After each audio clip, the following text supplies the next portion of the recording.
Hi, my name is Tim Colling. I'm the director for the Center for Technology and Training at the Michigan Tech Transportation Institute in Houghton, Michigan. And today I'm going to give a talk about asset management systems. The Center for Technology and Training has been involved with asset management systems going back actually to the 1980s, 1990s.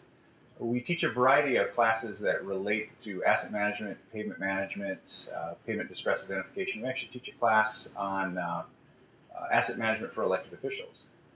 As a state, Michigan transportation agencies have been involved in local agencies as well, been involved in asset management since the early 2000s, 2001, 2002, and have had a mandate in the state since early 2000 to do asset management on all public roads. The other project that we get involved with at the Center for Technology and Training is a program called RoadSoft, which is an asset management system. It's a computerized asset management system that was developed at Michigan Tech University specifically for local agencies to do asset management. So you could say asset management is a focus of our center. Now today I'm going to be talking about asset management systems, but not necessarily about software. That's, I guess, the first point I want to make is that asset management is not really about software, as a lot of people seem to think. It's more about a business process. So while some of the examples I'm going to give today are going to be relating to software showing how to do asset management, there's been a lot of local agencies or a lot of transportation agencies that have done asset management over the years without formal computerized systems. So over the years, dealing with asset management and seeing programs that have worked, programs that are sustainable and work for agencies, there's four basic concepts that an asset management system should have in order for it to be a good system that provides payback to the agency. And those four kind of ideas that we're going to talk about for the rest of the presentation are inventory, condition measure, some type of prediction, and then the last item is decision support systems or support tools that allow agency managers to make better decisions. So we're going to kind of walk through those through the rest of the presentation.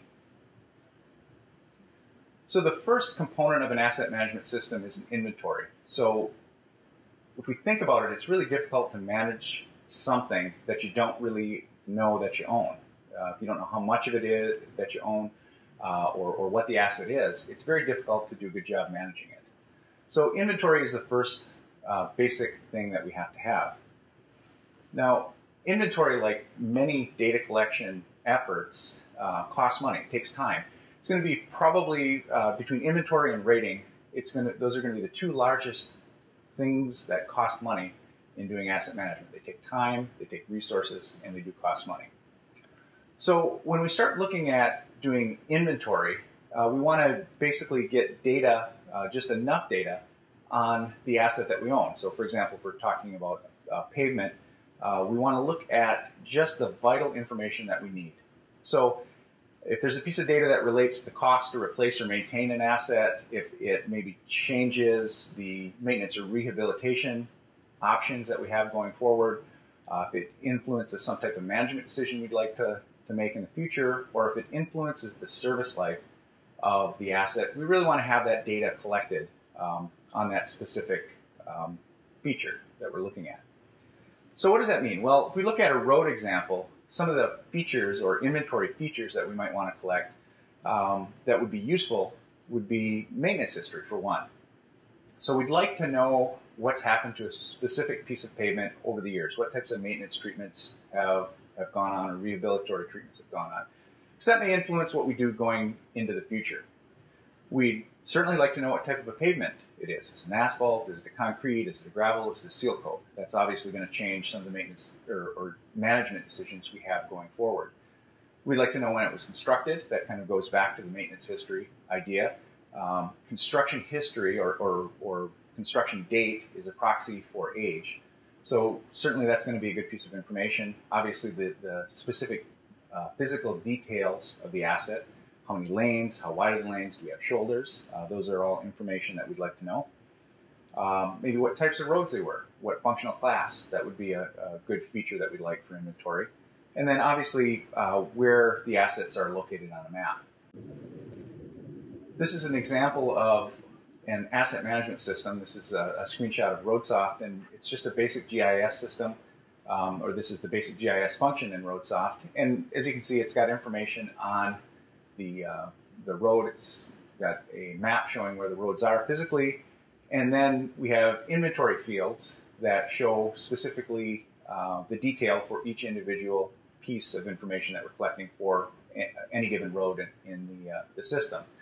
Now, the second part of an asset management system, once we know what we own, which is number one, we have to know what type of condition that asset's in.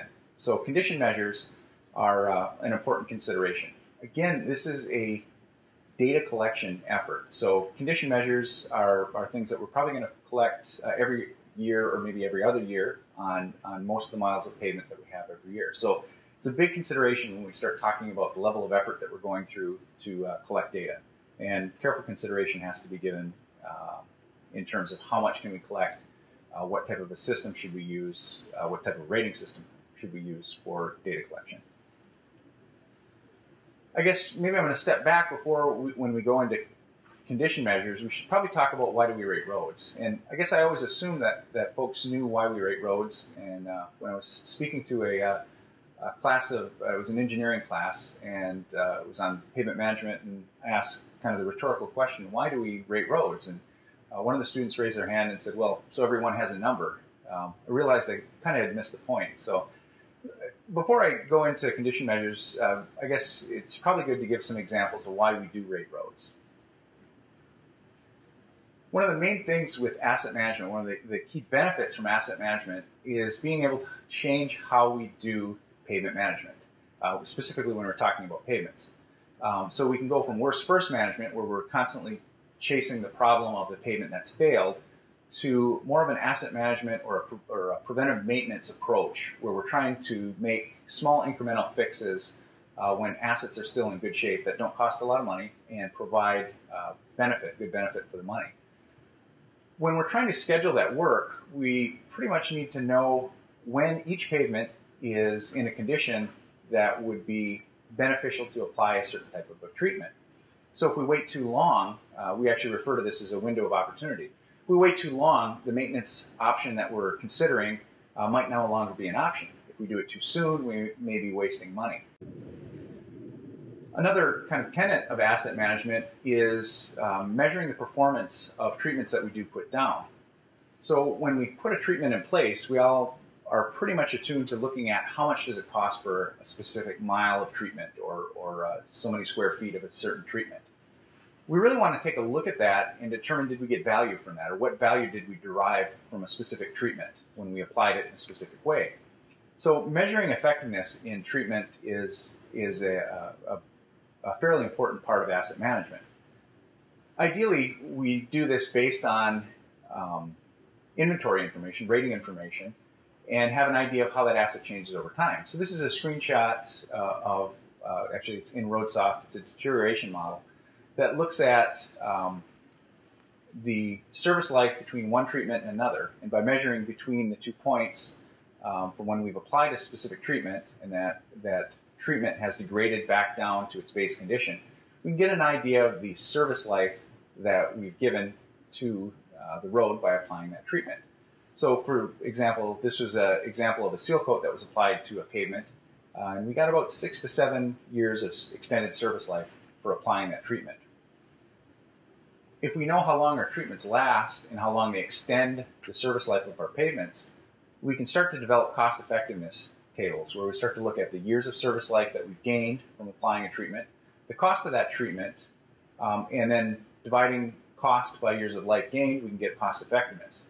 And that's a table that every agency can develop when they have the construction history, they have the rating history, and they have the cost of the treatment. That can help guide how we approach asset management or how we approach different types of treatments by looking for the most cost-effective treatments. It can also guide us in terms of when we apply treatments. When we start looking at condition rating systems, so those are all the reasons why we do condition assessments. when we start looking at what type of a system, what type of a distress identification system or what kind of a rating system we use, there's a lot of considerations to be used there. There's so many rating systems that are out there. They all have strong points, they all have weak points. Some of the I guess, guidance for picking a rating system, one of the first things I want to say is it really needs to be sustainable. And what I mean by sustainable, it needs to be something that an agency can afford to do on a relatively frequent basis and be able to collect enough miles of distress identification information for it to be actionable. So if we can only collect about 1/10 of our road network every year, and it takes us 10 years to get a complete census of the road network's quality, that's really not actionable. It takes too long for us to collect any kind of useful data. So ideally, we're collecting data every year, every other year, where we get a pretty good picture of the quality of our road network. The other thing about picking a rating system, we really need to have a rating system that's descriptive about the asset at the level or granularity in which we're going to use the data. So there are rating systems that are very very coarse. We could use a rating system that's somewhat subjective, like good, fair, poor. We could define what good, fair, and poor mean, but there are really only 3 states in that rating system. So being able to decide or make decisions on that, while it might be a good way to report, say, up to legislature or general public, it might not be a system that's granular enough to give us actionable data to actually go out and decide where we're going to do certain types of treatment. PASER is a rating system that was developed in Wisconsin. Actually, Michigan uses that rating system. It's got 10 different states. And it's a relatively quick assessment method that produces good results from what we found in the state. There are other methods that are more in detail, like Pavement Condition Index, PCI, that require more time in the field, cost more money, and produce very high quality data, actually data that could be used for research, in fact, when we start looking at the propagation of certain types of distresses. Then, of course, there's other rating systems that measure just physical aspects, rutting, roughness, maybe rigidity or crack counts in pavements. And those pieces of information can be used, again, for research or for driving specific types of treatments. Okay, so we've talked about the first 2 parts of an asset management system, inventory, rating. Now I want to move on to prediction. That's our third idea behind an asset management system. Prediction is important because we're trying to forecast what's going to happen and what's going to happen out into the future to deliver preventive maintenance treatments, rehabilitatory treatments, basically to get our staff and our forces out in the field and doing work. I referred to that prediction or the need for prediction as trying to hit a window of opportunity. And this slide gives an example of a window of opportunity, a generic window of opportunity.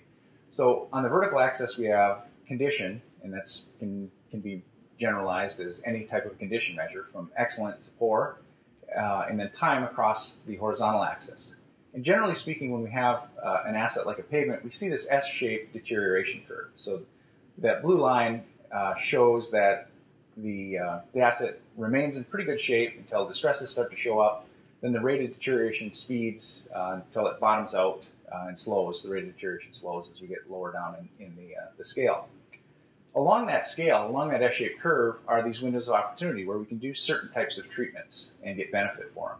If we're outside of that window of opportunity, we can't gain the benefit for the specific treatment. So if we wait till a pavement is structurally failed, treatments that are light surface treatments probably won't give us a benefit that will pay back.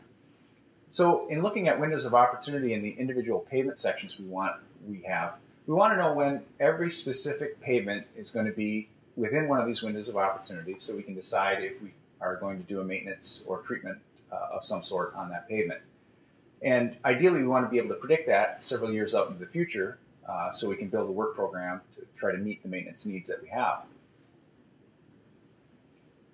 Prediction doesn't have to be something that requires models or a lot of effort. We can do some very basic prediction, and asset managers have been doing that for a very long time.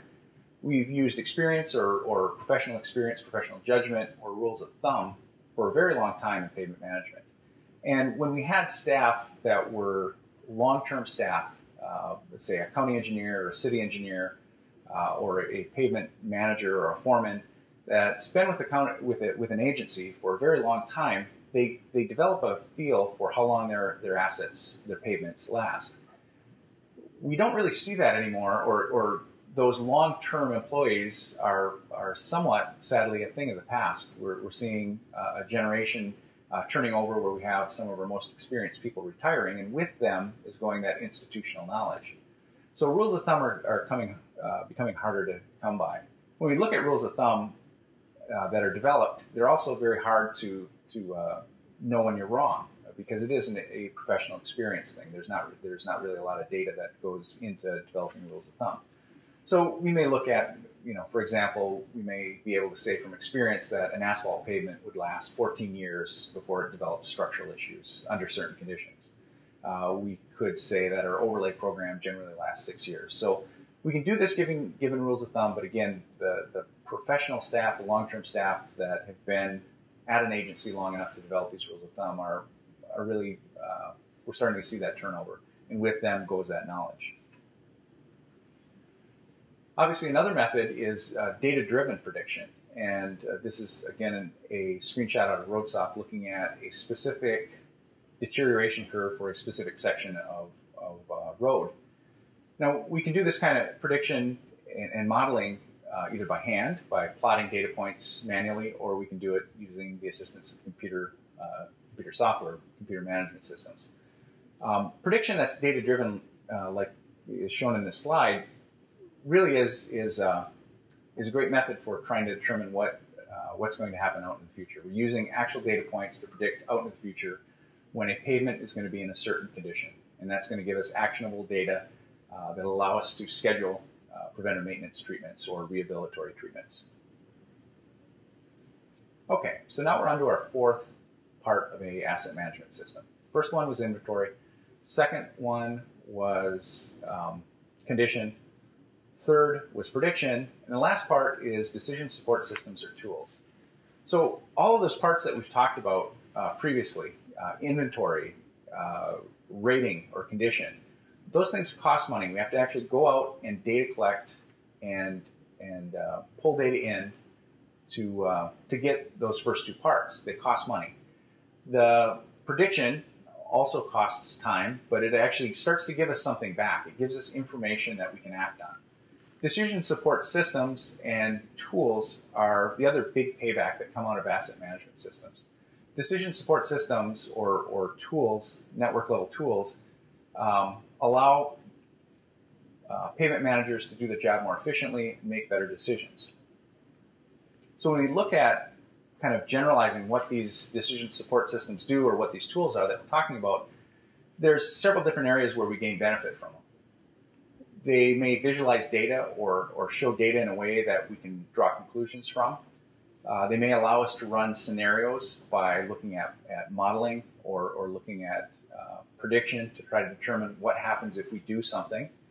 They may help prioritize or stage work. So, for example, a work order management system would allow us to direct our forces and come up with a coherent work program. And they also can help us optimize resources and the use of the staff and financial resources that we have. This is an example of data visualization. So this is basically a shot over the years. Each one of these graphs shows over the years the quality of pavement in one specific agency. And basically the green bars are the miles of pavement that are in good condition. The blue are pavements that are in fair condition. And the red are pavements that are in poor condition. And you can see over the years, as we go forward in time, the green bars get smaller and smaller and smaller, and the red bars get larger and larger and larger. So just by graphing the historical data, the historical number of miles of pavement that we have in each one of these very coarse categories, we can actually see that this agency is in trouble. They went from having very few roads that are structurally deficient in that poor condition to a very large number of roads that are in that condition, and we've lost a very large portion of the roads that were in good condition. So we can see that this network condition trend is shifting, Unfortunately, the agency, it's clear that that trend has shifted, the agency really has a big hole to dig themselves out of. But data visualization is a key, being able to make sense of data that we have. As I said, decision support systems can help managers in their daily jobs, being more efficient at the decisions that they're making, and then also working to support them in making those decisions. So we could ask questions from a decision support system like, should I save my maintenance budget by skipping maintenance on a particular program this year? Usually that doesn't turn out to be a good deal, but we can see the scenario if we try that. Do I have enough money to maintain my asset in its current condition? Or what's the best condition I can achieve given this budget? If I pave 5 miles of road every year, what's the network condition going to look like in 5 to 10 years? Should I reconstruct this 1 mile of road, or should I maintain these 10 miles of road with preventive maintenance? So we can start to ask those scenarios and see the outcomes of those scenarios over time before we actually head down the path of trying out one type of a management idea or another. So this is probably a good place to talk about the idea between project level management and network level management. People are very good at looking at project level management, looking at a specific mile of road, determining what the best course of action is for that specific mile of road. What treatment should it have? What condition is it in? But there's another side to doing asset management, and that's the network level. And I think probably the game of chess is the best example of a game that has network level and project level components to it. So in chess, a project level decision is moving the individual pieces of the chessboard. So as most people probably know, chess, every piece has a specific move it can make, and it may change how it moves depending on what stage of the game it's in. So that's a project level move. Is moving the pieces. That's a project level decision. The network level decision is winning the game by capturing the other person's king. So network level versus project level. What does that mean when we start talking about pavements? If I ask the question, I actually asked the rhetorical question earlier, if I pave 5 miles of road every year, does the road network get better or worse? And of course, that's the classic engineering answer as well. It depends, right? If I pave 5 miles of road and I only have, say, 50 miles of road in my network, I'm doing about 1/10 of the network a year. So chances are I'm going to be able to get around the network and do fixes on that network enough to keep the condition high. If I have 500 miles of road, well, that means it's going to take me 100 years to pave every mile that I have or treat every mile that I have. That's obviously not a winning solution. So when we start looking at network level wins for pavements, we're looking at overall condition of the network, not specific condition on a specific section of road. There's a couple ways we can do this, and again, these don't have to be computerized systems. One of the examples I just gave you was actually the service cycle method. So we look at how big a network is, we look at how much work we're doing in a year, and we see what the service cycle is in order to get around the network and touch each part of the network over time. So again, if I had a 50-mile network of roads and I was able to, say, do overlays on 5 miles a year, that would take me about 10 years to do overlays on every one of those 50 miles of road. Overlays generally last about 10 years, 10, 12, could be as low as 5 or 6 if we're not doing them correctly. So that actually has a chance for winning. So this is just a very coarse network level metric, but it gives us an idea of whether we're doing enough or we're not doing it. One step past that, kind of an improvement on that, is the National Center for Pavement Preservation's Quick Check. And you can see on the screen there's a link to the NCPP Quick Check guide. Basically what this allows us to do is to count the number of years of improvement that we're gaining from treatments and compare that to what we're losing in terms of aging pavements. And ideally we have a match, or we have an increase in the years of service life that we have. It's a great method for a very quick check that you can look and see if your network is in trouble or not. We can also look at software methods, network level models like this model out of RoadSoft, that allow us to program in very specific types of treatment that we're doing, the number of miles of that treatment, the cost of that treatment, the benefit we get from that treatment, and start to look at models over time to look at what condition will result as a result of those types of treatment programs.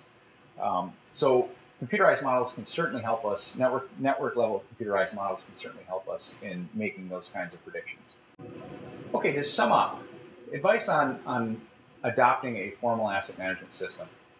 I just want to reiterate, asset management is not about software. Asset management is about a business process that your agency is going to go through. Software is just a formalization of that business process.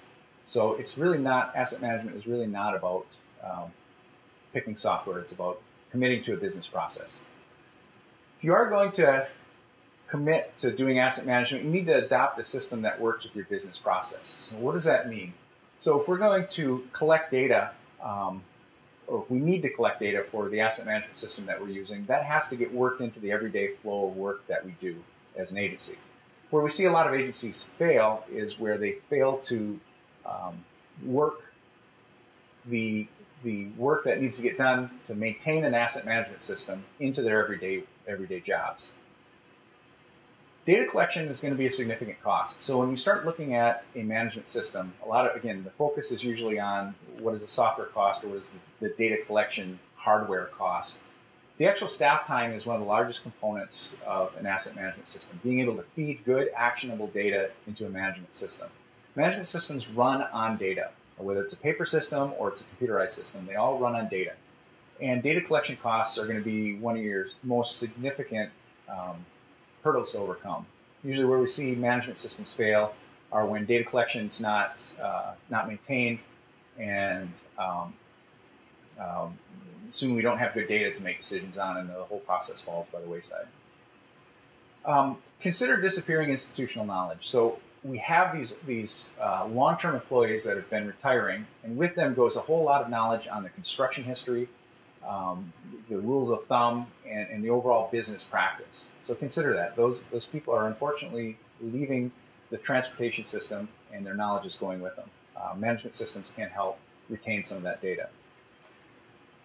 New things always take a little bit more time. So adapting to an asset management system is going to be a paradigm shift, or can be a very big paradigm shift for a transportation agency. But consider that and realize it may take time to adapt to the new system that you're using. Computerized systems do offer long-term advantages over paper systems. Their advantages usually come in data collection speed, storage, and then return of records, being able to quickly get at records, as well as being able to use the data that we have that's in electronic format to do modeling and some other higher functions. Last point I want to definitely encourage all of you, don't be afraid to try new things. Asset management was a new thing in Michigan several years ago. It's now a daily practice that transportation agencies in Michigan are using every day. Thanks very much for your time, and I appreciate the opportunity to come talk to you today.